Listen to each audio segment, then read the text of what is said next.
Breaking, the People's Protocol just leapfrogged two of the biggest companies on Earth. Google, gone. Amazon, get out of here.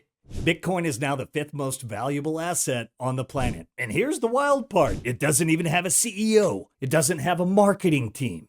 It doesn't even have a building. But it just outran Bezos and Google like a Kenyan marathoner after railing creatine. And if you think that's bullish, just wait. A new $3 billion Bitcoin mega buy is loading up right now. We've got Tether, SoftBank, Cantor Fitzgerald, and the Commerce Secretary's own kid all throwing money at Bitcoin like it's the last life raft off the Titanic. And that's not even the most bullish part. Because you see, news came in while I was recording this morning that this monstrosity named 21 Capital aims to overtake Strategy. And they have named a Bitcoin legend as CEO. BPS stands for Bitcoin per share, as opposed to earnings per share. And the other is BRR, which stands for Bitcoin return rate. And my job and what I'm dedicated to do for our shareholders, in which we view similar to our customers, is grow our Bitcoin per share. So we're an operating company. And when you buy a share of 21, in a hypothetical sense, what we intend to do is, let's say our Bitcoin per share is 0.05. Our intent is to be able to grow that to 0.06 Bitcoin per share, 0.07 Bitcoin per share. Where a vehicle like an ETF, your exposure is static. So 21's an operating business, and we will be building Bitcoin products, Bitcoin operative cash flow, and then using the capital markets to accretively grow the Bitcoin on our balance sheet. So we want our shareholders to get wealthier, get richer in Bitcoin terms, and our metrics encourage the market to view us not in fiat terms, in Bitcoin terms, because we're not here to necessarily beat the market. We're here to build a new one and encourage the world to adopt Bitcoin in a sense that we believe it hasn't yet. But Jack, you already have a Bitcoin product, and it's Strike. Yes. And it's where people can buy, sell, store their crypto. What happens to that? Are you still going to be leading that business? Yeah, I'm the CEO of both companies. We're actually disclosing today at Strike some of our financials. So Strike, immensely profitable. We have over 20% EBITDA margin, 85% gross profit margin. We have only 75 employees. So on a gross or net profit per employee basis, we got to be one of, if not, the biggest in the Bitcoin space in that regard.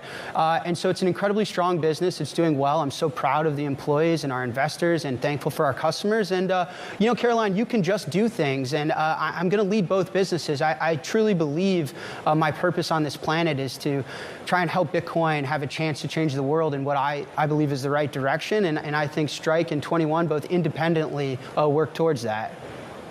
Jack, you have plans to raise capital, and I guess not just like as a one-off, over time raise capital, right? How will that work in practice? What mechanisms will you use? And a lot of people that watch the show ask if they're not registered institutional investors, how can they participate in that? Yes. I thought for a second you were going to offer me some money to buy some Bitcoin. Absolutely not. Absolutely not. I'm kidding, man. Go with my actual question. No, yeah. Totally. So listen, we are hopeful to have our shares listed on a stock exchange under the ticker XXI. Today, we are trading under CEP, which Caroline mentioned is our Cantor Equity Partners, and that stock is trading in live today. If it's successfully merged upon closing, it will be XXI.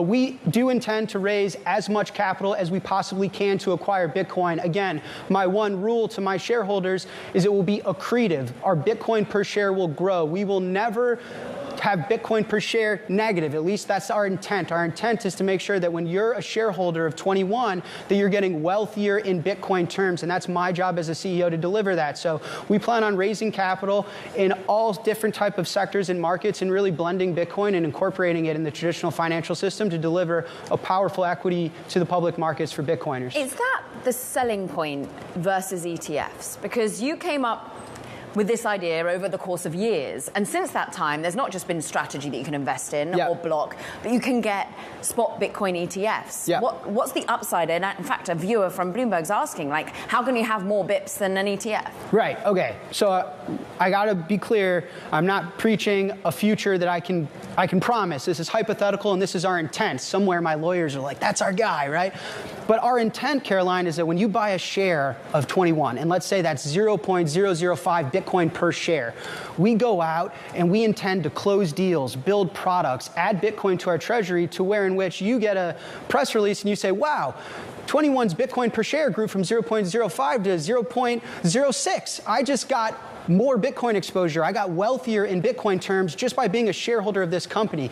An ETF is not an operating company. You know, IBIT isn't outgrowing your exposure to Bitcoin. It's a static exposure through their security instrument. Whereas for us, we're a business. I'm a CEO. Right. I get up, I work every day to grow how much Bitcoin your share represents on our balance sheet. That's the big difference. 21 Capital CEO Jack Mallers and Strike CEO. Great to have you back. My friend, spoiler alert, you're not bullish enough. And I don't know if you caught this clip of the government saying they have the ability to, like, manipulate time and space. Our technologies permit us to manipulate time and space. I bet you wonder what he was talking about. Well, we basically have confirmation he was talking about Bitcoin going absolutely ballistic and ripping a hole in the space-time continuum. Omega is coming! I think a 10x is within the realm of possibility, like highly possible, just because there's so much demand and there's limited supply. And the rest of the world doesn't yet realize that there's limited supply. The world is accustomed to fiat money printing, and we can print our way out of the problem that we created, or we can always have an escape hatch, or there's a way to do something. We can adjust the rates or whatever, but there's nothing you can do with Bitcoin. There's only 21 million, and I don't think the world has woken up to that fact yet, or else they'd be scrambling to buy it already. But given that there is demand from the US, 1 million is the Bitcoin Act from Cynthia Lummis, right, to acquire 1 million.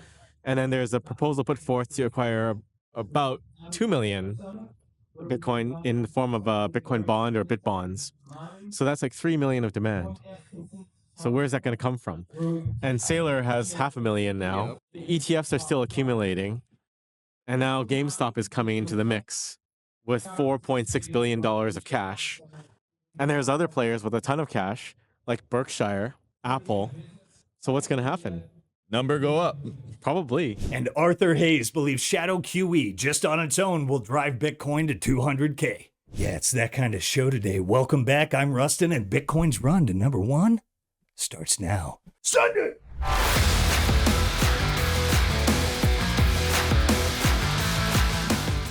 Let's break it down. Bitcoin just hit a $1.86 trillion market cap. That puts it ahead of Google and Amazon. Right now, only 4 assets sit above it: Nvidia, Microsoft, Apple, and gold. And if you're thinking, well, isn't Bitcoin just digital magic internet money? Yeah, it is. And it still beat Jeff Bezos. Here's the part that melts the normie mind. Bitcoin isn't a company. It's code. It's an idea. And ideas are bulletproof.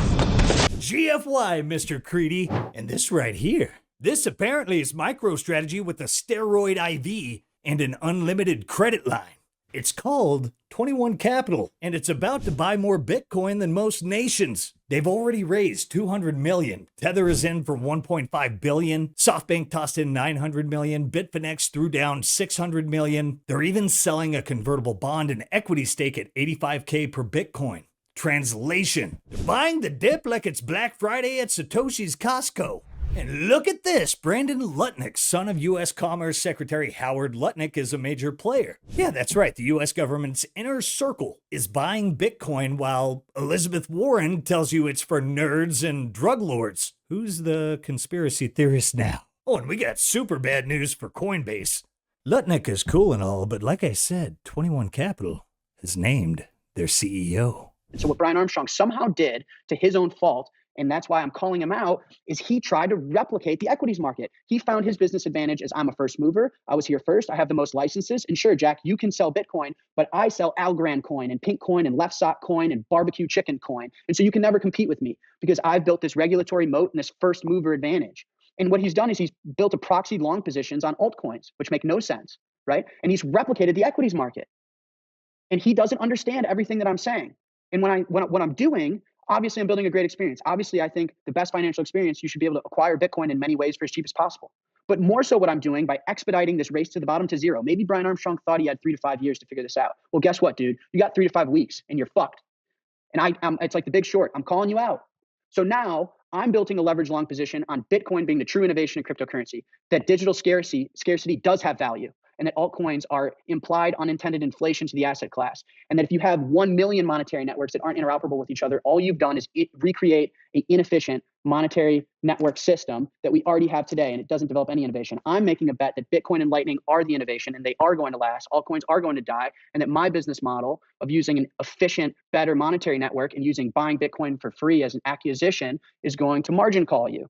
And I'm pawn to E4, your move, because I think you fucked up. I think you recreated an equities brokerage and you didn't learn anything from the past and you didn't take the time to understand Bitcoin. And the same brand that Mark Zuckerberg has that's so tarnished, now you have. Bitcoin core developers hate you. Bitcoiners hate you. You have to act against the best interest of those that very built this industry by listing shitcoins and going against everything that we always say and all the forks that we're going to break this industry, you have to support because the fundamental flaw in which you built your business on, and you fucked up. And it's been long enough, and I'm sick of it. And I finally got old enough and in my mid to late 20s to build my own company and call your bluff. That's right. You think he was messing around when he said, "Well, I'll die on this hill, but they can't stop this idea." Nope. The man is doubling down. And game theory is in full form here. He's taking on Saylor. Team Bitcoin is growing massively. And speaking on strategy, here is Saylor on the game of Bitcoin and what it meant to him and his company. Check it out. A very short comment for people that are watching and adore and love you. A lot of people love you on the internet. What would you say to them? To the kids that look at you and be like, I want to grow up being just like him. What I would say is, you know, in the middle of 2020, under the COVID lockdowns, I found myself, you know, frustrated, dejected, and I was trying to figure out what is my meaning on this earth. Dejected by what exactly? By all of the turmoil in the economy, by the, you know, I'd worked in my company for 30 years and we're competing with Microsoft and we couldn't grow. And I thought after 30 years of hard work doing 100,000 things right every year, you know, is this how it all ends? You know, and you know, I think in my lowest moment, I looked around and I found the Bitcoin community. And I found Bitcoin, the ideology, which led me to the protocol, which led me to the asset, which led me to the network. And I think it saved my company, and it gave me a mission, right? It made me excited to get out of bed every day. It gave me a reason to get up in the morning, and I felt like instead of retiring, right, and just disappearing from history forever, you know, Bitcoin kind of gave me a reason to be, and it really motivated me. And the result was great for my investors, great for my employees. It was great for my mental and physical health. And now everywhere I go in the world, I meet people and they're very motivated. And, you know, they say, well, thank you for, you know, sharing your thoughts because it helped me to get more comfortable. And what I say to them is, well, thank you, because really it's being on the team that motivates you to work so hard. I really couldn't do it if I didn't have the support of the community. And I think that Bitcoin is the greatest team in the world. It's like being on a member of a global sports team. Like you're all in a fan club. Imagine hundreds of millions of people and they're all rooting for the same team, but there's a twist.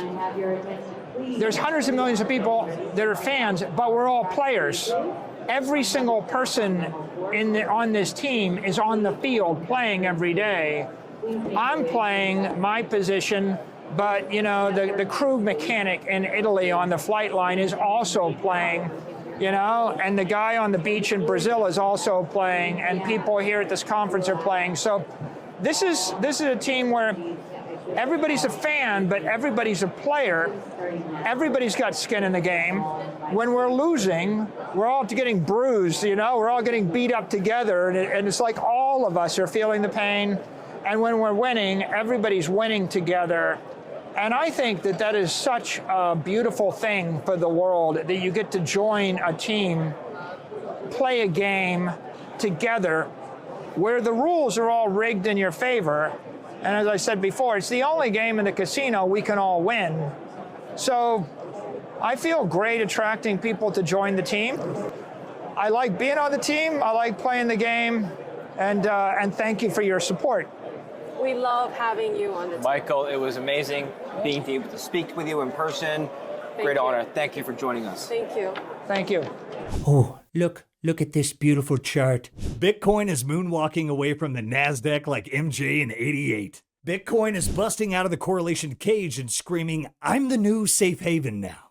Breaking away from tech stocks at a pretty good time, trading more like gold just in time for gold to rocket higher. You can see that physical Bitcoin gold is up about 9% over the past month in April alone. That has dragged Bitcoin higher, especially in the last couple days. The crypto is up about 6% or so. And take a look at what has happened to tech stocks. In blue, you have the NASDAQ 100 actually lower by 6.5% or so. So Bitcoin may be taking on some safe haven characteristics, at least when it comes to its relationship with gold, Tim. Physical Bitcoin is what Katie called it. Let's discuss this decoupling between Bitcoin and tech equities. Bloomberg Crypto team leader Michael Regan joins us here on... This is what we've been waiting for. Bitcoin is no longer trading like a tech stock. It's trading like collateral, the good kind. The kind no central bank can freeze, seize, or dilute. How do I explain this? You know, actually, I think Theo Von breaks it down really well. You see, Bitcoin is like a penguin mime, proof of work. While these other zoo animals, like fiat and shitcoins, they're scams. Here, hear me out. I'm sick of paying entry fees to see animals not do shit. They don't do shit. These animals don't do shit. Because you go to some of these cages now, you go to the lion cage, he's in there. He's always sleeping or he's laid out or looks like he's on a couple Xannies, you know. They just lay there like rich animals. That's all they are. Because we took them out of the wild. The wild is where God is out there setting it off. And Mother Nature's out there fucking twerking. I want to see these apes fist fighting. I want to see the rats making soup like they do in the movie. I want to see penguins miming. Why aren't penguins miming? You got the colors. Do the fucking work, boys. These animals, they have it good in the zoo. They got it really, really good. So I say we either put them to work or tell them to take a four-legged hike. See, now you get it. They lack proof of work. But in all seriousness, gold just hit a new all-time high. And you know what Bitcoin does after gold runs? We're about to bring it home, but before we do, look at our likes. 3 or 4 times, maybe. I gotta pump those numbers up. Those are rookie numbers in this racket. Hey, don't forget to like, subscribe, and give us a pamp while we take a moment to recognize our friends powering this show over at the Bitcoin Way. We are watching the collapse of the fiat illusion in real time. Don't get caught holding IOUs. Get your Bitcoin off exchanges and into self-custody. Learn how to hold your freedom money with confidence. Visit thebitcoinway.com and begin your journey towards Bitcoin sovereignty today. If you're looking to get started, you can schedule a free 30-minute consultation using that link in the show notes. Guys, you ever try to explain to your friends what happened in 1913 and how Woodrow Wilson destroyed America? And they just ask if you got the game last night. Well, not anymore. Thanks to the Orange Pill app, you can stack friends who stack sats. It's the ultimate hub to connect with fellow Bitcoiners, find meetups, and discover every Bitcoin conference happening near you and across the country. Bitcoin is better with friends, and now you can zap them instantly all in one app. What are you waiting for? Download the Orange Pill app today, go to a local meetup, and who knows? The connections you make could last a lifetime. So, what happens to Bitcoin after gold runs? It follows, like a Labrador with laser eyes and a spiked collar. Every time gold pumps, Bitcoin catches fire just a few months later. And proof! Charles Edwards has a chart showing this, the purple arrow.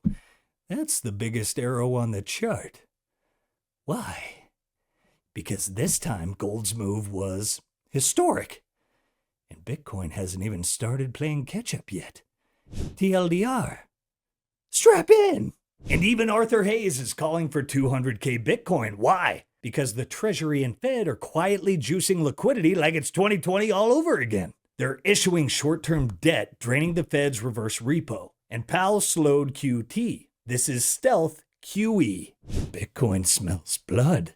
This is not another cycle. Bitcoin is now acting like infrastructure. Sovereigns aren't speculating, they're hedging collapse. Institutions aren't rotating, they're anchoring. This is the final trust layer, the last collateral left in a world gone mad. The window is closing, and when that window closes, you won't own Bitcoin. You'll rent belief at a premium. So don't be that last guy holding fiat when the music stops. You know the play. Get it. Hold it. Self-custody it. Because this is what happens when the old system collapses into the new. Bitcoin isn't rising. The world is falling into it. Top 5 asset on Earth. $3 billion smash buy incoming. Decoupling from Wall Street. And Mahler's taking on Saylor in Bitcoin acquisition. This is absolutely nuts. Kind of like Bitcoin 2025 is going to be, and time to get your tickets is running out. That's right, the biggest Bitcoin event of the year is taking over Las Vegas, May 27th through the 29th. This is going to be epic, and it's going to be at the Venetian. Oh, and would you look at that? 21 Capital's new CEO is going to be there, and he always delivers. Can't wait for that, and the Simply Bitcoin team will be on site. And we hope to see you there, so get those tickets, and don't forget to use promo code SIMPLY for 10% off. Hey, hope you guys enjoyed this one. Don't forget to like, subscribe, and give us a bam by sharing the Sound Money Gospel. And don't forget to set those notifications for the best in Bitcoin delivered to you daily. Stay tuned. We get a lot of good stuff coming your way, my friends. Love you guys. Catch you tomorrow. Peace. If you prefer to go down with the ship, fuck you.